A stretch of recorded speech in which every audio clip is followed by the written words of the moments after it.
Right, we're immediately back, and we've just done hand forging, an expensive way of making an addition to a service. But of course, all you need is a silversmith and his tools, and he can make as few or as many as you like. The second thing you can do is you can cast from an original spoon. Now, these are two little, very pretty, very unusual salt spoons with a sort of bird's claw grasping the bowl and these sort of Turkish turbaned head at the top. Now, this is the original. It's only stamped 13 on the back. It's Austro-Hungarian or German, and it will date to the beginning towards the middle of the 19th century. That has been made, and someone has needed one to match it. So in this case, they've gone to Elkington's in London in 1887, and they have produced this. Now, what Elkingtons have done, you can see how complicated this design is. It's a design that has to be cast, really. You can't raise that by hand and chase it. It would be ridiculous. Is they've taken a mould of this spoon. They've taken an impression, and they've poured molten silver and made this one, and then it's all hand finished and chased as well. Now, this throws up a small problem, but something that helps us tell when this has happened. When you make a mould out of a finished item to cast into silver, the molten silver will shrink ever so slightly. You will pour it into the mould, and as it cools, it just shrinks a little. And it's a material fact with anything that's cast or moulded in that form. So what you end up with, if I can put these absolutely level with one another, is this one. I think you can see there, I'm holding them at exactly the same level at the bottom. This earlier one is just ever so slightly longer.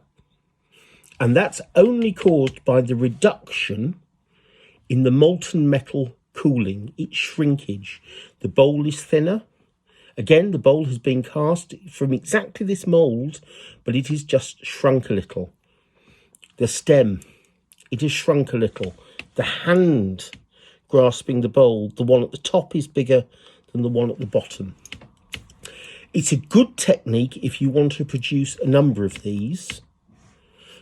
You only have to cast one mould. You only have to pour the mould and chase it. It's very economical, but it just will make that object slightly smaller in size. So that's the second. Again, that's out of period.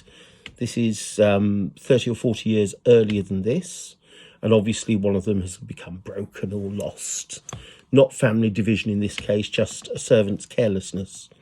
So that's the second way that you can get out of period flatware. You can have it hand wrought. In the case of these spoons, highly skilled, quite expensive. You can have it cast, cheaper, quicker. But it has its failings. It's smaller. The third way you can do it is exemplified by this absolutely gorgeous dessert service.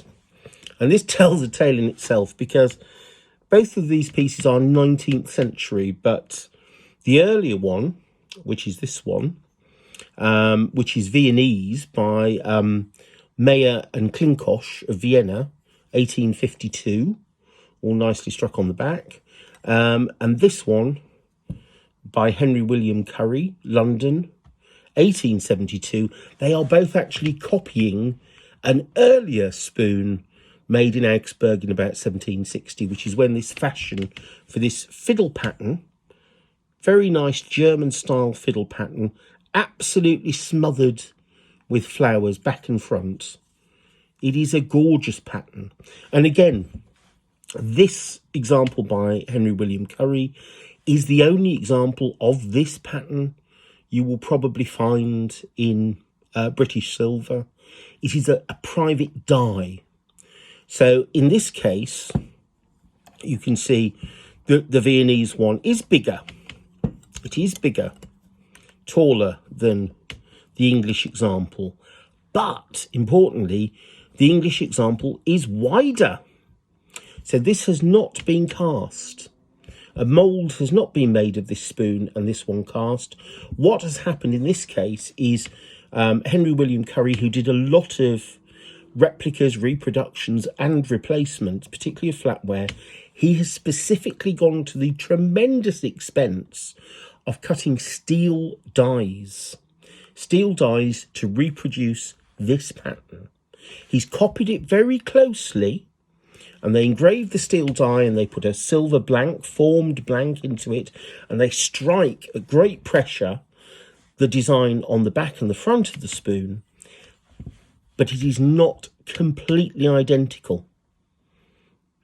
But if it was a large commission, and I think this is, enormously expensive in the Victorian period to do this, even when labour costs were very low to make your own die, he was probably producing not a couple of replacements, but he may have been making another 24 of these, or another 48 of these, or making a complete other service, which has then got mixed together. Because it would be madness to make a die simply to produce one or two spoons. You would go back to what Fletcher was doing and you would try and do it by hand, or you would look at how Elkington has done the salt spoons and you would cast it, because you're only making one or two. Cutting a die, the great expense of cutting a die is only if you are going to be producing them in numbers. And you can see that this was also done for the forks. Again, let's get them in the right order. This again is the Viennese one. This is Henry William Currie's copy. And again, you can see that, actually for my money, the Viennese one is a little more elegant. It's more refined, but this is certainly not cast from this one. And it goes on to the knives. This is actually very lucky to have found this many years ago. This is actually a beautiful silver gilt dessert service, a 6-place setting, all mixed with Viennese and the Henry William Currie copies that were made. Beautiful things. So those are the 3 techniques, if you like, that you can get replacement pieces made, but you get out of period silver. And you get it as replacements for lost pieces, extensions to services of table silver, or basically somebody finds one and just wants another one made. It's always expensive, possibly apart from the casting, but still the casting is a lot of trouble. But when you're talking about hand forging flatware, or making dies is incredibly expensive. So all of this stuff is beautiful quality. Now I'm just going to finish off by showing you another set of spoons which are out of period, an exceptional set of spoons. These were actually made for the company in London, the company of tallow chandlers, that no longer exists, and all their things were sold. And I'll show you one example, and it's a dog nose pattern spoon. Remember, we did spoons, we did dog nose pattern. So this should be within the first 15, 20 years of the 18th century, but it's not. It's actually made by George Smith II. It's assayed in London in 1797. So it sort of jars completely. This should be Old English pattern, or maybe even Hanoverian. But of course, the tallow chandlers it's the tallow chandlers' arms on the back. We'll look at those in detail. They clearly had a much earlier pattern, a dog nose pattern service that they needed extended. They went to Smith and he obliged. There are features about this spoon that you wouldn't see on a period dog nose example. The bowl is a slightly more late 18th century shape. And also the way the dog nose is done, it's quite thick. On an original spoon, that would be thinner, more tapered. This is almost an Old English Hanoverian spoon that Smith has made, because that's what he's familiar with doing. And he's just chopped out 2 edges. And you think, well, has that happened? Has somebody done that later? And the answer is no. And the reason you can tell it's not done later is if this were a period 1797 spoon, and these arms were not original, these marks would have been at the top of the stem at this period. It has been deliberately marked here because those arms and this shape have always been in that position. And of course, if it was not this pattern at this period, the arms would have been on the front of the spoon. So you have to do a little bit of detective work when you look at out of period spoons, just to make sure that they're not something that is actually being mucked about with.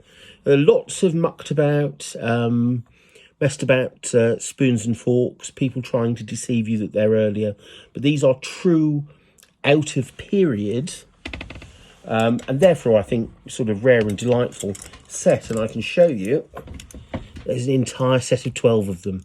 They are, again, very lucky to get these. These are magnificent. You will not see a set of 12 late 18th century dog-nose spoons, certainly not for one of the London companies ever again. They weigh an absolute ton as well. But this is the sort of thing that you can find. It's really interesting. It's great fun looking it out, but just be aware of all the different techniques that are used. Hand forging, highly skilled, casting, skilled again, but quicker and in some respects cheaper. And then, of course, probably the most expensive and highly skilled, cutting a die. So you can make large numbers of reproductions or replicas of a particular service. Hope that's been interesting. We'll do the close-ups afterwards, of course, because I still can't edit those together. And yes, that's enough from a boring old man for this week. Hope it's been useful.